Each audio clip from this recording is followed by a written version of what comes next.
Episode of The Best Bets, presented by our fine folks at Field 68, which is sponsored by our even finer folks at BetRivers. I'm Matthew Cox. The other guy is Kai McKeon. The other guy is Jimothy Root. It's hump day, gentlemen. Pretty standard slate of games tonight. Nothing unique or wild or crazy. Let's just get right into takeaways, Kai. Let's be business. Let's be professional today. Let's not mess around. A lot of chat mob activity as we like to see it. We'll get to that obviously throughout the show. But what did you learn last night? Or did you kind of ignore learnings? Did you shun basketball? Matt, you always learn something from these fantastic slates. Hey, how about that Arkansas win over Auburn? And more specifically, how about that celebration at the end of the game? I don't know if you guys saw the last play. Arkansas guy, really cool dunk. Light show coordinated. Basically teabagged the Auburn player. Probably would have started a fight, but the crowd rushed immediately. Little light show interplay with it. It was awesome. I'm sure it was a fun environment to be in, especially as an Arkansas student. Love that type of stuff, Jim. Rush the court every single game, says I. Yeah, why not? I don't know about the light show for safety purposes. That's it looked terrifying for me to defend. It looked wild. Like 4 people could have just jacked Wendell Green in the face, and no one really would have known. Wouldn't have been able to see it on film. So I don't know, but I do love a court storm. My takeaway is that the WCC did not help itself last night. San Francisco with basically the mortal sin of losing as nearly a 20-point favorite at home, Q4 loss. It's going to stay in Q4. It ain't going anywhere. And Portland wasn't even full strength. So can't do that. San Francisco and St. Mary's, Matt. Much more difficult game. Not going to be a major blemish on the resume. Road game at Santa Clara, but still got to rack up those wins if you want those 4 bids. No doubt. I guess I'll two for my takeaway was I'm sorry, I'm blanking on what I was just going to say. I'll add that Marist owns Mondo. Yeah, go ahead. And it sucked. So that's weird, right? Maybe you can think of your takeaway now. Oh, 2 teams that I think we need to reevaluate, or let's not let recently prior games influence our perception of them. Purdue and LSU. I think the keys for both teams, Jaden Ivey and Xavier Pinson. Xavier Pinson just being healthy for LSU. It makes a difference. He didn't play a ton last night. It wasn't like dominant, but just having him out there completely changes the complexion of that team. Got a big one at Texas A&M, a spot I thought they were due for another loss in their skid. And then Purdue. I mean, Jaden Ivey, just take off the harness and let him run is what Mr. Painter did. Pick and roll, just having him go freedom with no restrictor plates, no bumpers. Scary to think what that team can be when you have that type of Purdue option along with your bully ball up front, along with your Painter intricate offense. Just so many ways I can beat you on that side of the floor.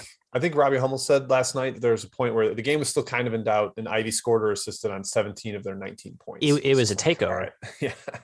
And that was like Illinois was punching right back. Like Plummer hit 2 of those wild shots. I for sure thought Illinois was going to take him right to the wire, but Ivy completely asserted himself. And we are lucky that Trent Frazier is going to be okay. Knock on wood.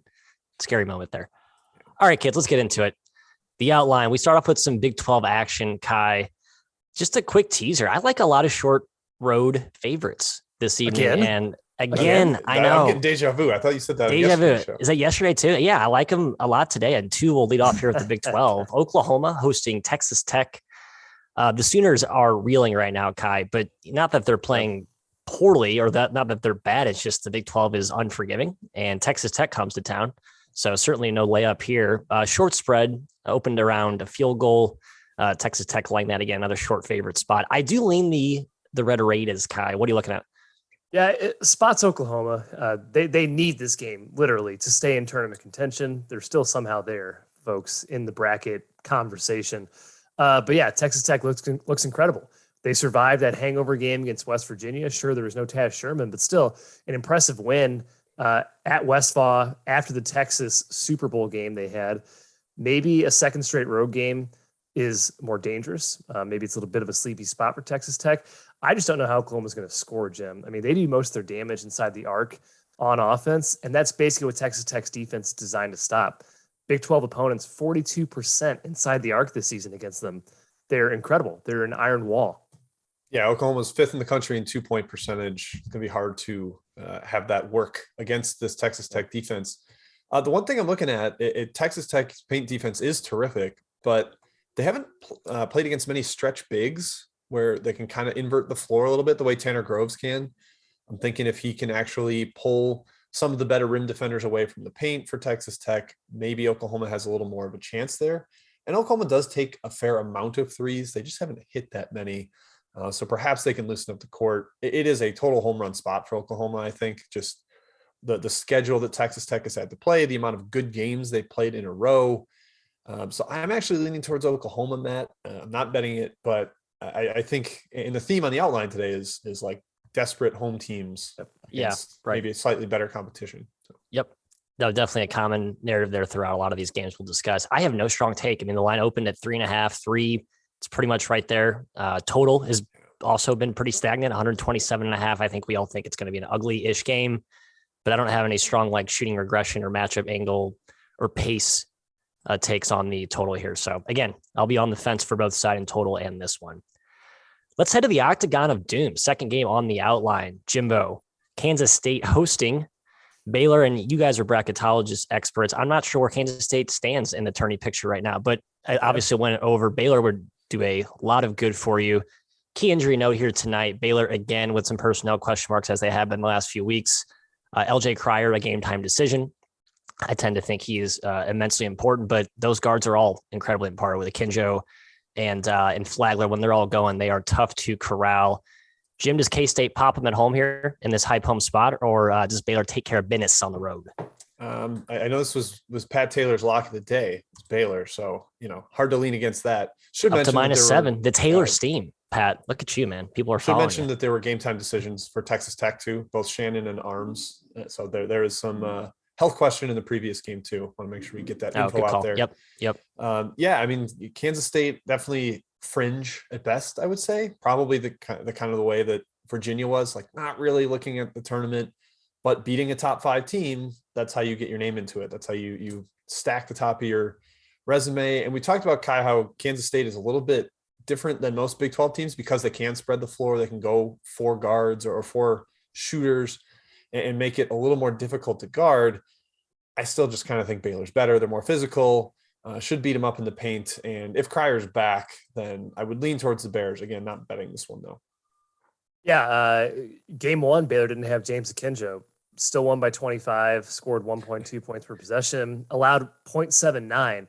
And that's indicative, Matt, of K-State's offense. It can sputter. It oftentimes relies on hero ball. Specifically, Mark Smith has kind of been the hero. And if you're relying on him against Baylor, I think you're in trouble. They do have good, very experienced guards and ball handlers who are poised. Marquise Noel, he has had a good season this year in the Big 12. He doesn't turn the ball over very much. So maybe they can handle the ball pressure Baylor likes to throw at teams. Last game played 62 possessions. It's probably slow again, but Akinjo is back in the lineup most likely. Yeah. Baylor's got a huge rebounding edge. They're far more talented. They're also off a loss, Matt. And K-State is off 2 wins. Don't know how you want to factor that in. I think 7's getting a little high for the Octagon of Doom, but it's Baylor. And I'm scared to fade Baylor. Yeah, and Kansas State can make shots. They are a tough shot making team. The problem is that against Texas Tech's switchable length on the perimeter, those shots are going to usually be contested and without airspace, room to breathe. That's going to make life a lot more difficult. I tend to think LJ Cryer of the 3 Baylor guards is actually like the least important. Just how good Akinjo has been and how much I love Flagler. But last 3 games, I think Baylor's 0-3 against the number, and those coincide with the games that Cryer has missed. So something to look at there. And all 3 of those games, Sohan's been back too for the front line. All right, we're going to the AAC. Jim, our ponies, SMU, hosting Houston, a team that defies all logic, losing players left and right, somehow playing better and better and better. Just beat Cincinnati pretty handily on the road. Like every test that you line up against Houston, they continue to knock it out of the park. Now I know they haven't played like the creme de la creme. Yeah, these are like going to 3rd grade quizzes. They're not really. Yeah, but they're acing them, Jim. Like on repeat, no mental errors, consistent. I mean, Cincinnati's no picnic, man. Going up there and playing a team with that kind of defense. This is a home run spot for SMU. I can't even underscore how big this game means just in the grand picture of the Tim Yankovich tenure. Where this program's at right now in the bubble picture, what this one would mean. I mean, you go down the list. I like the ponies here, but I've said I liked insert team that Houston's playing a lot the last few weeks, and it's not gone well. So, yeah, no, I'm with you. I think I'm definitely leaning towards SMU. Not quite best bet for the show, but it is something I'm going to be wagering on small. I think Kendrick Davis has a little bit of an advantage here. Houston's great with their help defense. They're going to swarm the post. That's not how SMU wants to play. I think you can beat them. If you can beat them one-on-one dribble penetration, get into the teeth of the defense, force them to collapse, that's when they might struggle a little bit. You got to force them to double. They're so strong in those help situations, but they could overhelp. And then you hit some shooters. And kind of my main concern, though, for SMU is the defensive glass. Like they could get absolutely punked by Houston's offensive rebounding. And if they just get second shot after third shot after fourth shot, then it's trouble. But I think they're going to be hype enough to compete there, and I'm leaning towards the Ponies. Isaiah JC's been out still. I mean, he's not a huge piece, right? But he probably means something against. Yeah, I think replacement value is big for him because, like, Tristan Clark can play 10 minutes a game, 15 minutes a game, foul trouble. He's never a reliable piece to play more than, like I said, 15. So yeah. I mean, Matt, you're right. The spot's big, but gosh, they just lost by 15 to Wichita State. I mean, that was a big spot too, and their turning case is just bleak right now. Maybe they have to win this game. Could you call it look ahead? Like, oh, we got Houston. They're excited for this one. They're like, forget Wichita. We got Houston. Houston's 4-1 against the spread the last 5, and I've thought they've been overinflated in the market for a while, and it's not the case. They're actually very, very good. We've said it multiple times how good Kelvin Sampson is. Their offense has been unstoppable. It's a glass pounding rim attack, and I do think SMU is in trouble on that end. So SMU, Matt, as it comes down to most of these games, they need to hit threes, and they certainly can. They're the number 1 3-point attempt rate in the league. We know Houston packs it in, but still hard to shoot over this team. I don't see really SMU covering this game, but it's 7. I suppose I lean their way. Yep, it's been sitting at 7. I think you got bet. That's been bounced around a little bit. I guess it's been around the touchdown all morning from what I've seen. And no take really on the total. It's been bet down 1.5. Maybe it gets ugly, but I think SMU needs to score some points to keep pace here because I think Houston will have a bloodbath on the offensive boards. All right, last game here before we get to the chat mob. We're going to Big East world. Seton Hall hosting Xavier. First meeting between these two so far this year. Kai, do we think Seton Hall is like back on track, quote unquote? They won 2 straight after that mini skid they had a couple weeks ago. However, beating Georgetown and then Creighton at home isn't exactly doesn't deserve a resounding vote of confidence. Here's the key thing is what is Seton Hall's offense looking like in a non-Bryce Aiken world? Kadari Richmond played excellent last game. I think that's an omen of good things to come for him at the point of attack. Or do you look at that more as just like an outlier and this team is broken without Aiken on offense? Yeah, without Aiken, now their offense has improved a little bit the last 2 games, but you mentioned their opponents. The other 3 games he was out, they didn't score over 0.9 points per possession. So he is vital for this team. But Xavier on the other end is doing its normal late season crumble, right? They just lost at home to DePaul without Javon Freeman Liberty. That's not good. So I wouldn't say either team's playing particularly well. They both have size, but I would say Seton Hall probably needs to dominate the offensive glass to fuel its offense without Aiken. And Xavier can stop that. And they have a few more avenues to score than Seton Hall without Aiken. Arguably more talented. The line is pretty spot on here, but I suppose I lean towards Xavier, Jim, if Aiken is out. Yeah, he's huge. I'm gonna harp on it a little more. I know you guys already did. The data underscores it. The day after he got the concussion, so after they lost to Marquette, they were 30th in offense and 39th in defense. At KenPom, they're now 67th in offense, 27th in defense. So clearly a shift that is very telling of his impact on the team, his ability to score, his lack of defense. They play a much bigger lineup when he's not out there. So his presence is big. I think if he's in, maybe the over is worth betting because it just is a fundamental shift in how Seton Hall plays. But I don't have anything in this one. Again, this is, I guess Seton Hall's not quite bubble territory, but they are down to a 10 seed on bracket matrix. They're probably in the last 10 to 15 teams that are in the field because they haven't racked up big wins recently. The Michigan win hasn't aged well. So they do need to start racking up wins themselves. Both these teams are kind of desperate right now. Yeah. No strong lean for me, but keep an eye on Aiken. Yeah, just to reiterate, the spread is currently -3.5 at Seton Hall. So just given home court is roughly around 3.5 on average per KenPom and a lot of other market analytic baseline setters. Market seems to think that these two teams are equals, which I think is a fair assumption. So let's go to chat, Mom. Who's going to be the czar today? I got you. Jimmy. Jim, let's do it. start with a trio from Pat Taylor. We're going to start with Southern Illinois and Northern Iowa. Matt, we have a lot of Valley on the outline coming up in a bit, but this one is not. Anything for you? Northern Iowa did win in SIU, so I think SIU is going to come back with a pretty strong effort here, especially given that the Panthers are coming off that big win against Drake. But I'm worried I'm not respecting Northern Iowa enough, given the recent changes I've seen with their offense. I know like Carter's been a complete monster lately, and I keep thinking like this team's not as good without Fife, but maybe they are. Carter's awesome. Yeah, he's been crazy. Matt, you mentioned coming off the Drake win. This is also the look-ahead spot for Northern Iowa to play Loyola. They play Loyola potentially this weekend, tie atop the league. So there's a little bit of a sandwichy spot, plus the revenge. I kind of lean Salukis. Kai, in the Ivy League, Harvard and Yale are playing a rematch. They just played on Saturday. Game was ugly, 58-55. Do you have anything here? Yeah, did Yale win that game? Remind me. I think they did. Yale won by 3. Yeah, it was gross, but they were up most of the way though. They controlled it. I think Yale kind of owns Harvard, at least in James Jones's tenure. I could be off on that. Kai, I think you're right. I thought you were right, but 2020 Harvard swept them, I believe. Okay, maybe not. So I was thinking the same thing, but yeah, generally in these matchups, I probably lean towards the dog. But with Yale winning that first game, maybe you think it switches back. It's hard to sweep a team in the Ivy. The key for Harvard is those guys that have been out for a while, Ledlam and Tread out. Not sure if they're going to be back in the lineup or not. Yeah, I like the over. First game was really, really gross, but the team shot 6 of 32 from deep, still had 69 possessions. I think we see a much more efficient outing. Before that game, the prior 4 meetings between these two had gone over with like a 25-point average over margin with no overtime. So they were just shootouts. So I kind of expect to see one of those.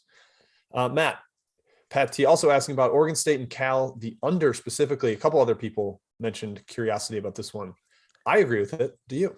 Yeah, big injuries on both sides.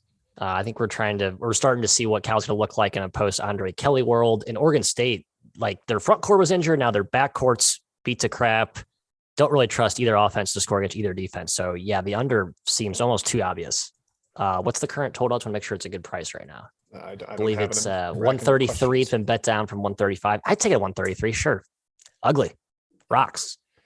Kai, we talked about Cincinnati not being able to make a run at Houston in the second half. They did cut it to 8, but not great. Now they're headed to South Florida. A couple of people in the chat. I think Domehawk really thinks since he's going to cover on the road. Do you agree? I think so too. Yeah, I lean towards Cincy -7 here.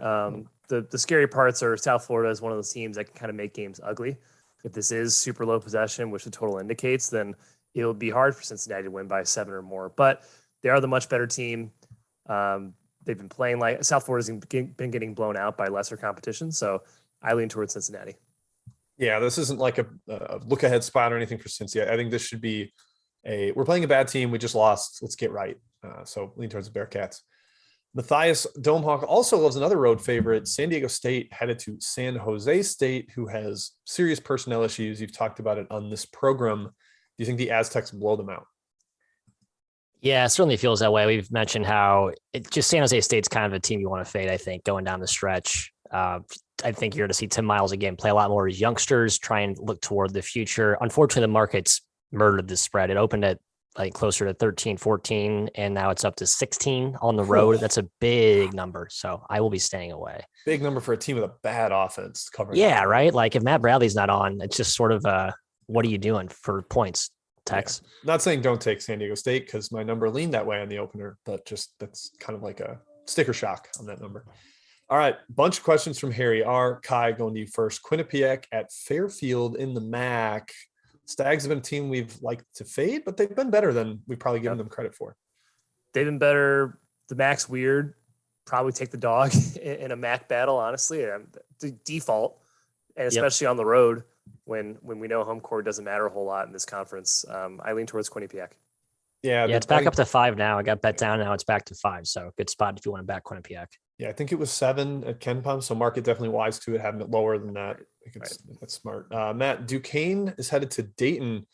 SLU had no problem coming off the Arch Baron Cup and blowing up an inferior team. Does Dayton have the same good fortune going for them today?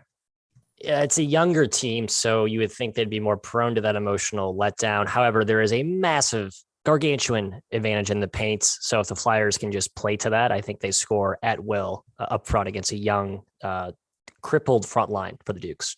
Yeah, I mean, both teams are super young, so we'll see. I kind of wanted to like the under there, but I think maybe Dayton is a little sleepy on the defensive end. We'll see. Kai, Ohio State headed to Rutgers. Home Rutgers at the rack has been dominant. They just destroyed Michigan State. Yeah. Do they do the same thing to Ohio State? Maybe. I don't have much of a feel in this one. I think 3 is pretty good line here. They shouldn't, talent-wise, hang with Ohio State, in my opinion, but it's the rack. They're better at home. Probably just stay away. Matt, that was a road favorite. Do you like that road favorite? Stay away from me. So hypocrisy on my end. Yeah, I didn't love that one. All right. Well, here's another -3 road favorite for you. Wake Forest headed to NC State. I think we got to start coming around to the fact that NC State's not very good. Yep. Just got kind of crushed at home by Notre Dame, got down big, fought back, and then got crushed again. Did the Demon Deacons get this one? I kind of think so. I don't know how NC State's going to stop Wake's rim attack, right? That's their bread and butter, and their front, or the Wolfpack's front line is decimated. Well, Duona came back, so it's just he did come back. Yep. Okay, so that's huge. So that helps, but still, Duoma's good. He's a little bit brittle, though. I don't really trust him. They had issues stopping interior scoring, even with him in there, though he was improving. I still think Wake scores at a pretty high rate inside. I would lean Deacons. Kai, we'll go down to the extra board in the ASUN. Eastern Kentucky is headed to Jacksonville. I like the under here. I think Jacksonville really controls the tempo, and EKU's got some injury question marks. Am I crazy? No, I do not think you're crazy, Jim. Yeah, I was looking to bet EKU here, but without knowing Braxton Beverly's status, without knowing Blanton's status, you can't really back the Colonels here. So to stay away from a side perspective, I buy the under lean. Jacksonville seems to control the pace in most games it plays, which means the game's probably going under. Yeah. All right, Matt, one more, and then we'll head back to the outline. Ray Reyes says he loves Hampton +10 at UNC Asheville. He's seen Asheville have some awful shooting performances. What do you think here? Wow, he loves them? Man, I don't think I can love Hampton at any point, but I certainly liked him a lot more preseason, but it's been the second straight year in a row I've been burned by them. I like the over. A lot of points in this game for sure. I don't know how Hampton's going to guard Drew Pember, the former Tennessee transfer, who's quietly been a monster as of late.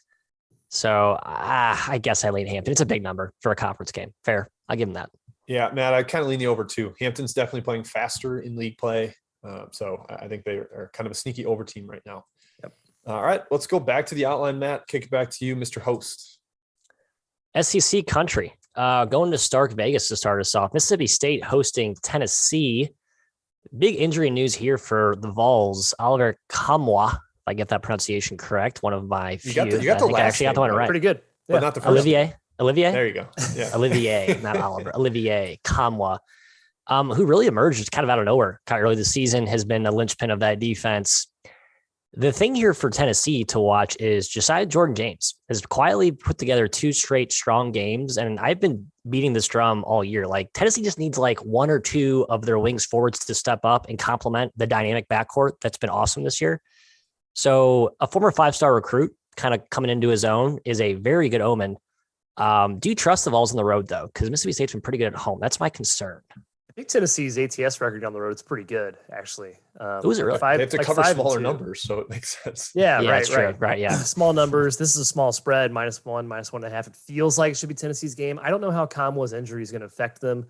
I think they still have plenty of pieces to make up for it, but he was pretty important to that team. He certainly came into his own this year. Mississippi State's no slouch. I can kind of see them catching Tennessee napping here a little bit, catching them in a high home spot and winning this game. But probably lean towards -1.5 on Tennessee. Seems like the value. Yeah, on-off splits are actually like Tennessee's better without Kamwa, which surprised me. I did not expect that because he has been productive this year. But guys, I think this is kind of a JV version of Arkansas hosting Auburn yesterday. Both teams are worse than their counterpart in that game, but better team on the road versus a hype home spot team that's surging a little bit or playing fairly well. So I'm well, I guess Mississippi State's not playing that well looking at their results. But I think Mississippi State gets them here. That was my gut when I saw this game, and I'm tempted to bet the Bulldogs. I haven't yet, but thinking about it, that's what I got, Matt. Yeah, torn. And Mississippi State has been better at home. So obviously Tolu Smith back means a lot in this game, especially It's weird to think that Mississippi State or a team playing against Tennessee has a frontline advantage, but Tolu and Garrison Brooks, I would certainly give that front court edge to the Bulldogs. Again, a team I like to back more at home as opposed to on the road, even though Kai did mention that Tennessee has been pretty feisty away from home. Mm-hmm.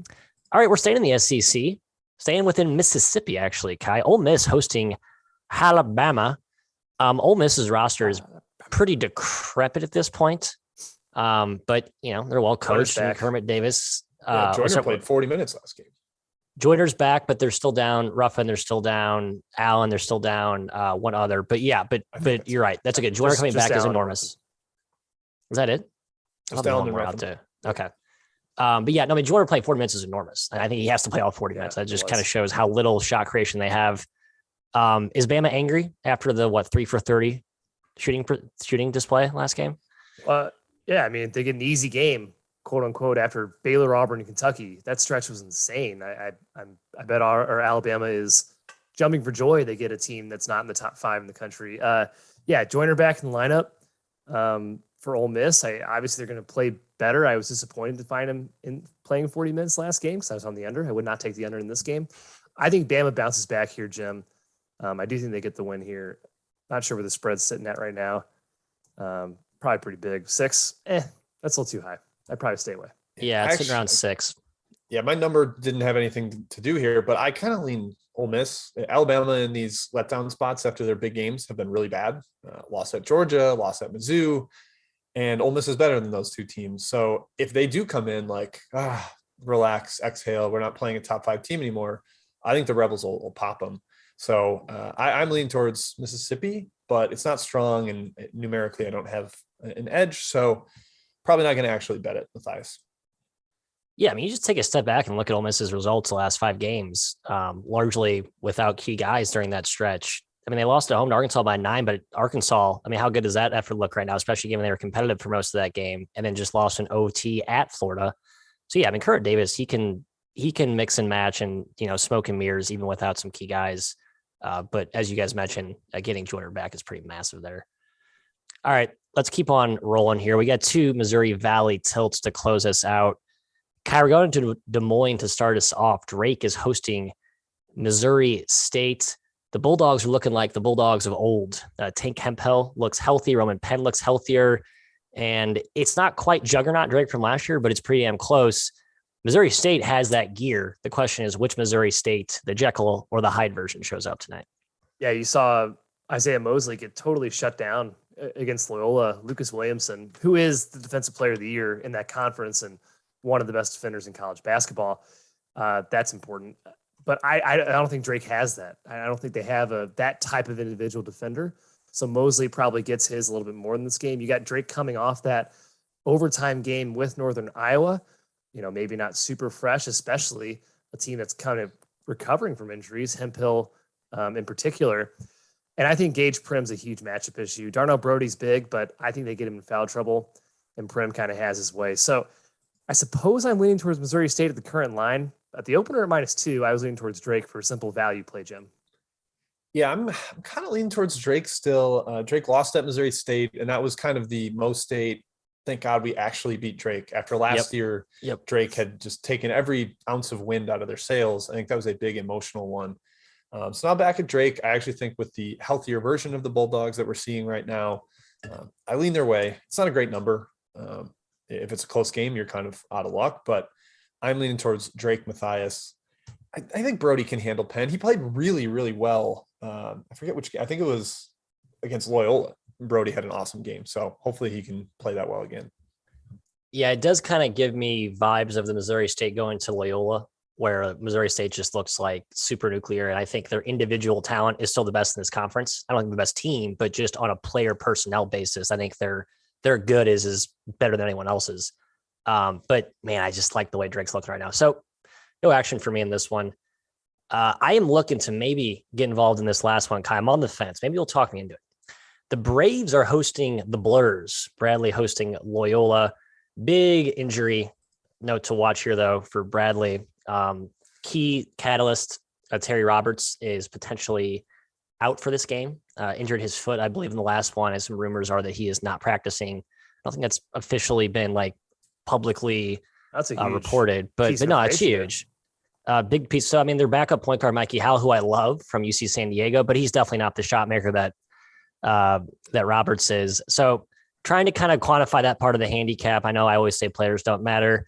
I want to stick to my guns in that mantra and back Bradley, because I do think this line's pretty high. Sitting at 5 right now, I believe. 4.5, yeah, 4.5. I would agree with you that that's high if Roberts is in the lineup, especially because Bradley had a huge lead on Loyola in game 1 at Gentile Arena. They blew it. The game went to overtime. I think under is the best play in this game. It sailed under in the first meeting in regulation, and then it got blown in overtime. And historically, too, these two teams have played very slow games and very ugly games. Low scoring, love under as well. Inefficient. Both teams, these are the top 2 defensive teams in the conference.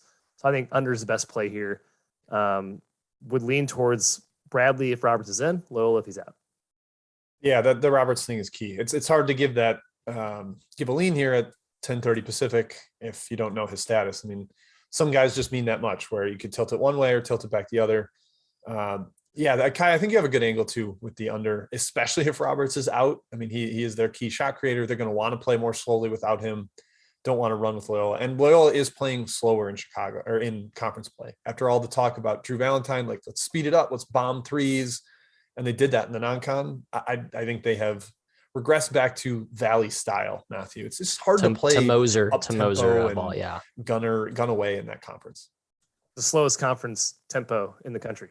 I think they have been the slowest for multiple years, or like one of the slowest. Valley ball that's how it's played, folks. I think I'm still leaning Bradley, even without Roberts. I like Mikey Howell, and they have other guys to score and create offense. I know none are as good as Roberts, but I think there's ways that Wardle can manufacture some points. I just love this defense. Ari Boyle's been playing good too, 7-footer, monster up front, seeing his minutes tick up, actually playing. Yeah.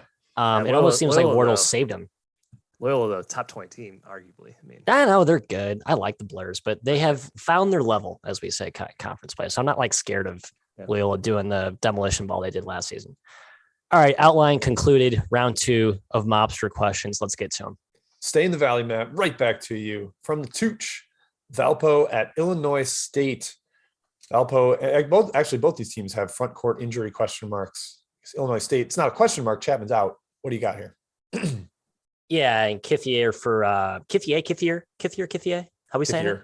Kithier. Yeah, former Michigan State transfer. The Olivier is in his head now. Olivier. And Trevor Anderson, Jim. So both of the Wisconsin natives are likely out. I guess assume they're both out tonight. I'm not touching this game. I think Anderson's done for the year. Done for the year? Yeah. I can't touch it without knowing the status of those guys. Stay away. Same. Yeah, Kithier's big. Kai, a rematch from the questions from Jess Whalen. Louisville at Notre Dame. I think we were all on Louisville in the first matchup, and they had a halftime lead, and they completely blew it. Yeah. Now they go to Notre Dame. This is the interim coach in charge here. Can you trust Louisville? Yeah, I like Louisville. +7. It's scary, but Malik Williams has been reinstated on the team. He's missed the last 2 due to suspension from Pegues. Pegues' first 3 games, he hung with Duke. He took UNC to overtime without Williams. Then he got blown out by Syracuse. But Williams didn't play. And that Notre Dame game, that first matchup, that was at the peak of Chris Mack, lost the locker room. Everything is going wrong for this team. Probably shouldn't have bet on that game. No chance. So I actually think Louisville bounces back here, cover 7. Love Louisville. I hate saying those words, but love Louisville. Yeah, I wish these 2 luck. I am not touching that game. Did we mention Nate Lazuski's injury? Sorry, I was tuning you out, Kai. That is big for the Irish. Huge. They only have 6 dudes. Yeah.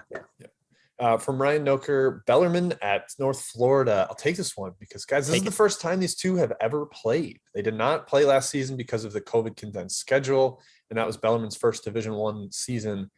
I kind of think it's tough to see this Bellarmine offense for the first time, but North Florida plays that funky zone. They're not going to chase them around in man-to-man, so perhaps that kind of undermines them.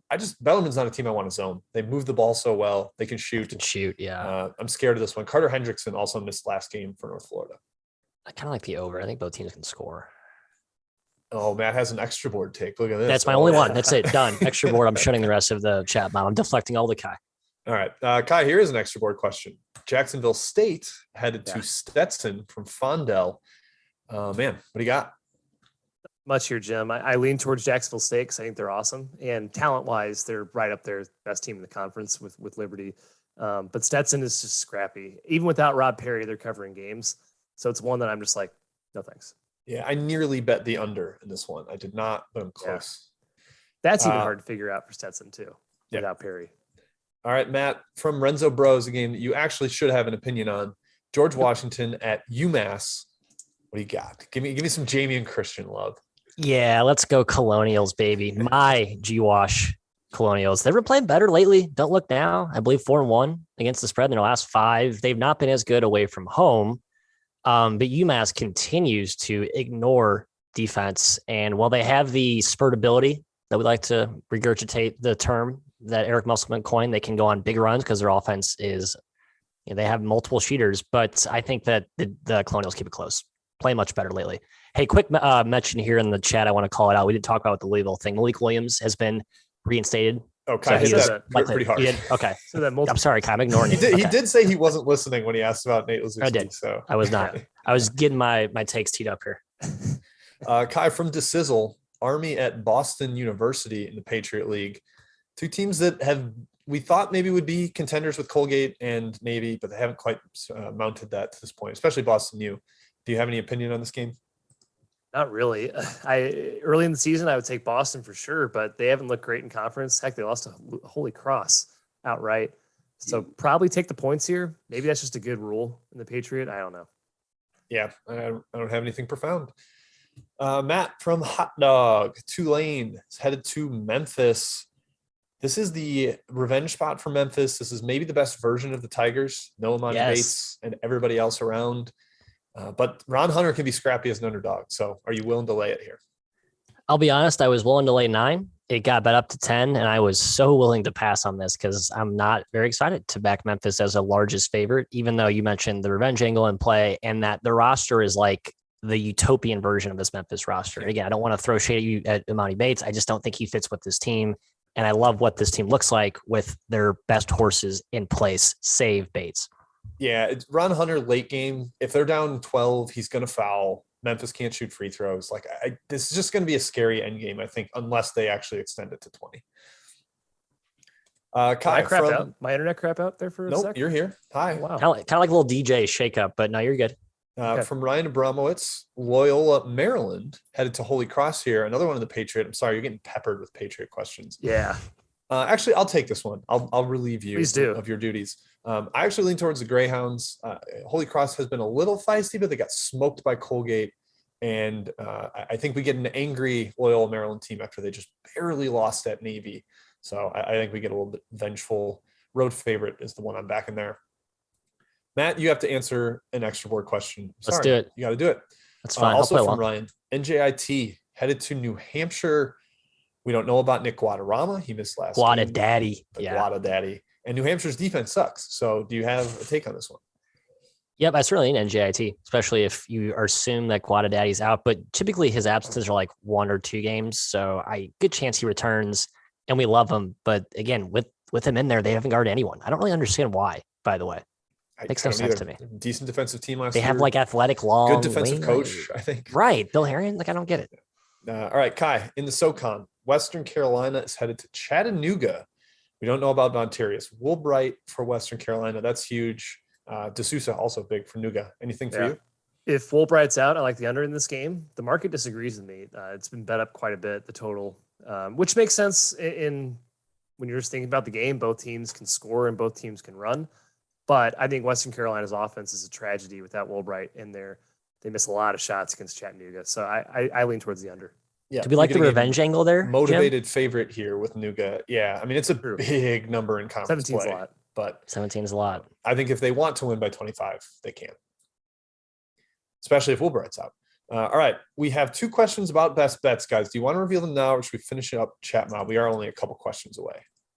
We'll save them, holster them until the final shebang. All right. So we're holstering best bets.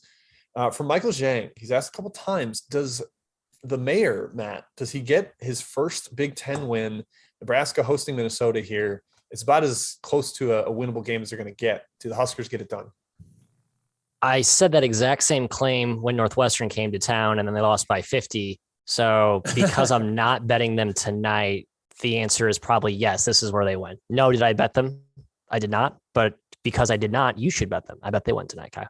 Yeah. How's that for They analysis? kind of win. I do. I kind of think they win too. I also think the under is decent. Minnesota's going to really try to play slow. They've been doing that all conference play. All right, Kai from Ed Redmond. Does Cornell get to 100 today? They're hosting Columbia in an afternoon tip. This should be an up and down, close to 80 possession game based on the way these teams are playing. What do you think? It's part of the reason I didn't take Columbia. The opener was 15.5, which is nuts. So high. Which is nuts. But with how many possessions this game's going to play to, what's the total? Over 160? Like, I gotta be scared. Cornell can score, man.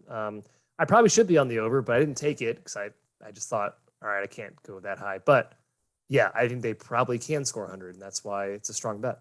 I just read this morning that Columbia had a few of their dudes out with the flu last game. That's why like half their bench didn't play. So I don't know if that persists today, but something to monitor if you want to. They've lost by 22, 15, 13, 11, 19. Like they just have not been competitive lately in Ivy play and in a fast tempo game. I actually do like the over. I think both teams can score a bit. Yep.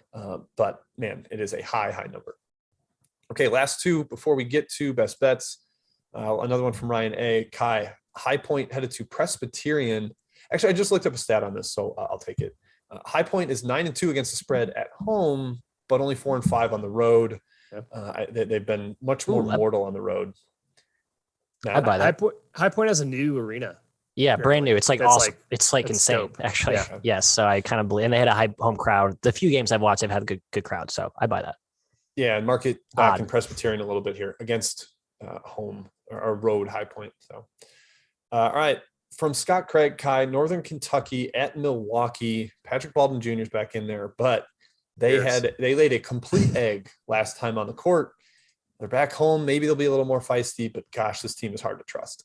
I don't think it's responsible to bet on Milwaukee at all because you don't know what you're doing. It's basically throwing your money up in the air and hope it blows one way or the other. Friends don't let friends bet Milwaukee games. Yeah, I would say take in KU or stay away. Yeah. All righty. That is it for Chat Mob. I believe, I'm sorry if I missed a question or two. Did not mean to. So tweet at us if we did miss it. But Matt, let's start with your best bet. I'll lead it off. I'm going with the Itsy Bitsy Spiders. Richmond, and I need to check the updated line. It's been moving all morning. A lot of differing opinions in the market. And the key thing here is the status of Josh Oduro, who did not play in the meeting between these two just 2 days ago. So we had one of these quick turnaround back-to-back situations. Now we go back to DC. So Mason will be playing host. Spread's been hovering around a pick 'em all morning. Now Richmond did win that first game. It was a narrow win at home without Oduro. So not a great omen here going back on the road in a game that they actually might get Oduro back, Kai. However, I'm inclined to think that he's going to be out. And if he does play, he won't be 100%. I think concussion was the reason he was out last game, but he still has that ankle leg thing that tends to hobble a little bit and keeps him off balance. Also, I think Richmond can exploit Oduro on defense, stretch him out with Golden a little bit, bring him away, run some of that backdoor action. I like the Spiders here. So that's my best bet. Yeah, I almost took him with you, Matt, but I'm scared. I can't do it. Not a team you can trust, Kai.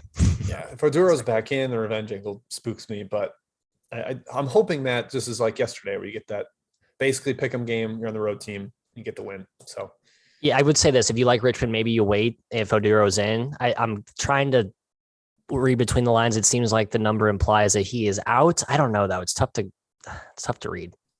Yeah. Sorry, that's all I got. Go ahead.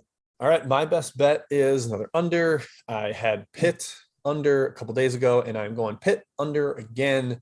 I don't think they're shooting 50% from three for the third straight game. That's not happening. Now they're headed to Florida State, an athletic team that can bother them, but Florida State has some serious roster limitations. No Osborne, no Polite. That's two of their better shooters against a packed-in team that wants to play really slowly. So Pitt, Florida State under 130.5. I think you're going to get a slow game and an inefficient game that combines to hopefully this lands around 105 points and we rest easy and get to put our feet up. That is my best bet. All right, my best bet, guys, is Oakland. Oakland -3. Yes, Ed, correct in the chat. This does mean Kai's on Oakland. Big caveat here. So Jalen Moore apparently wasn't about to play on Saturday with a wrist injury. but then he played 35 minutes. So I kind of think that's all smoke, and he's going to play. He's a gamer. Guy plays among the most minutes in the country. Super important. Even if he's out, I think Oakland can still cover this short spread. They've lost 2 in a row, but Youngstown I don't give a lot of credit to. I've said that multiple times in the show. And Jamal Cain won't be stopped. Also, in the first meeting, Oakland won by 15-ish. Didn't have Parrish in the lineup. He's going to be in there. So I like Oakland here -3. Yeah, there's a lot of games last night. It was going to be my takeaway until I scrapped it to actually talk about teams, but just smoke and mirror type reporting on guys in and out. So very frustrating. It's sort of I was demoralizing plays made on based on personnel because they all were in. Yeah. Tough. So I don't know do we need to hold B reporters accountable or whatever it is? Point being, it's demoralizing to continue to track all these injury stuff when half the stuff you're reading is BS. So we'll try to keep up for it, but just know that what we say is certainly not gospel. If you have inside sources, use them because they are probably better than ours. Yeah. And you never know. There's going to be stories that break between now and games, like Indiana suspending 5 of its top 7 players. That kind of thing can happen. Yeah, that was a tough one. Why are we going out in Chicago on a Tuesday in like Evanston area? Chicago, Matt. You know this. I mean, I know, but I've had my times out in the town, but like kind of a bubble-ish. Need to make the tournament. Let's get a win. Dumb, stupid.